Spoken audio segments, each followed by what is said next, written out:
Look what I've got. I have okra. May talbos ako ng sayote. Meron akong dahon sili. Dahon sibuyas. Ayan. Naisip ko kasi dahon sili kasi may gagawin akong lulutuin later. Yan. Ang purpose ko niyan, bakit marami kasi itatanim ko siya sa paso. And guess what? Mayroon akong talbos ng kamote. Kasi ubos ko na yung talbos ng kamote dun sa paso ko. Gusto ko mag-salad ngayon. Ayan. Bumili ako ng ganyan. And pinapakita ko lang sa inyo kung saan aabot yung perang ano yung amount nito later. Ito, Chinese cabbage o Baguio cabbage. I have calamansi. O, diba? Kasi, ubos na yung piniga ko na galing farm. So, pag naubusan ako, ayan, konti lang yan. And, may konting sibuyas kasi I still have here. Pero since bihira lang ako lumalabas, bibili na ako konting bawang. Konti daw. Kasi mabawang ako. Usually, kilo-kilo kasi binibili ko. Ayan. And, I have 2 sayote. Kasi may plano akong lulutuin.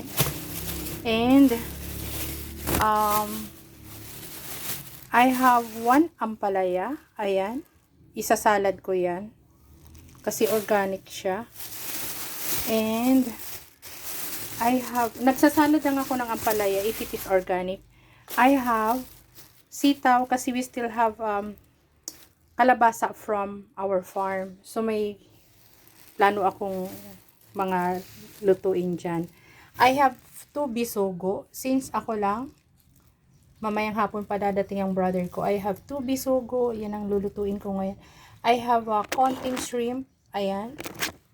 And I have 6 pieces ng pusit. And of course, mayroon akong buto-buto. Kasi I'm craving for that. Ayan, yun ang problema pag nakapanood tayo ng ano. So, ano to? Ko sinishare sa inyo yon kasi, chine ko lang, no, kung paano yung mga prices ngayon dito sa atin. And that cost 500 pesos. Ayan, 500 pesos lahat yung binili ko. And, mayroon pa akong 3 kilong bigas kasi bumili ako ng special bigas na gagawin kong yellow rice. Ayan. So, bumili ako ng Japanese rice intended for yellow rice. Yan. So, 'di ba? Kasi maraming nagko-complain na mahal ang bilihin. But you know what? Ako binago ko yung diskarte ko sa pamimili. So, I'll make sure na hindi ako bumibili ng pasobra-sobra. Kung ano lang talaga yung gusto ko. Kung ano yung gusto kong bibilhin. So, yan. Alam nyo, first time na, anong tawag nito? Bumili lang ako na ng 2 bisugo since mag-isa ako. Usually, per kilo ang binibili ko. Ayan.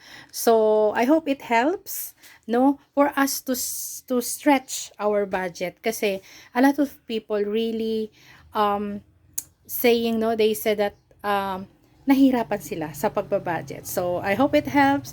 Happy Sunday, everyone!